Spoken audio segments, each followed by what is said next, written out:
Sino ba yung pupuntahan natin? Miss Annie. And I brought a friend. Bingo. This is Miss Annie. Annie pangalan niya. Bingo. Ba't mo kayo umalis?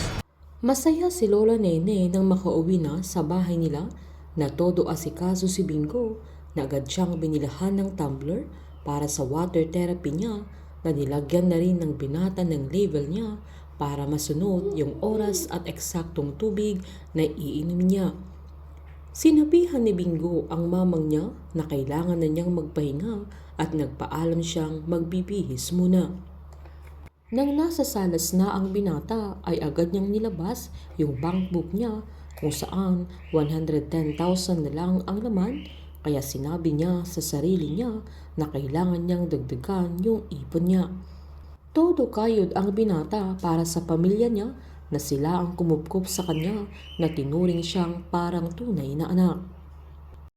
Habang magkasama naman sila Caroline at Jersey ay gumawa sila ng crime chart gamit ang iPad ni Caroline na nagreklamo pa si Jersey dahil hindi siya makaisip at hindi niya masundan ang ginagawa nila.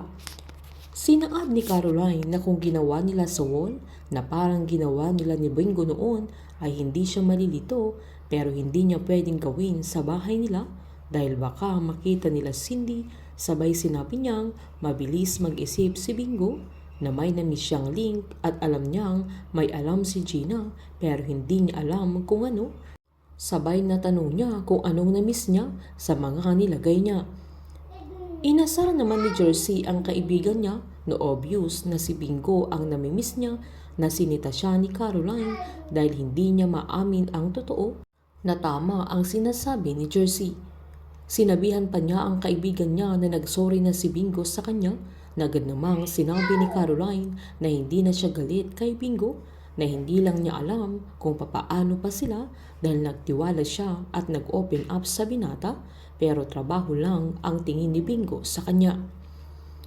Pinaliwanag naman ni Jersey na si Caroline ang nag-umpisa na bayaran si Bingo at walang mali doon. Pinilit na sinabi ni Caroline na magkaiba yung kay Aling Cathy dahil pwede namang sanang sabihin ng binata sa kanya. Diretsahang sinabi ni Jersey na si Caroline ang iba dahil wala namang nag-iba kay Bingo na kung may pera ay may pagtatrabahuan siya at doon niya nakilala ang binata na affected si Caroline sa ganong mode ni Bingo dahil gusto na niya ang binata na kinilig pa si Jersey. Todo deny naman si Caroline na agad siyang sinabihan ni Jersey na okay lang naman na magustuhan niya si Bingo at aminin niya yun. Sabay sinabihan pa niyang hindi niya magawa dahil si Caroline ang unang nagkagusto kay Bingo.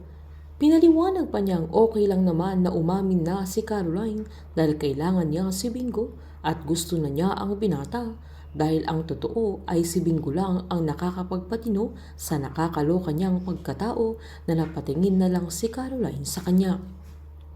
Malawak ang pangunawa ni Bingo na naiintindihan niya ang paiba-ibang mood ni Caroline dahil sa mga pinagdadaanan niya na yun ang hindi kayang gawin ni Stephen. Dahil naman sa mga sinabi ni Jersey ay magagawang aminin ni Caroline sa sarili niya na walang kasalanan si Bingo sa kanya. Painit ng painit ang mga tagpo, sabay-sabay po nating subaybayan ang advance episode ng Can't Buy Me Love dito po sa aking channel. Patuloy lamang pong manood at mag-subscribe para ma-update po kayo sa mga susunod na episode.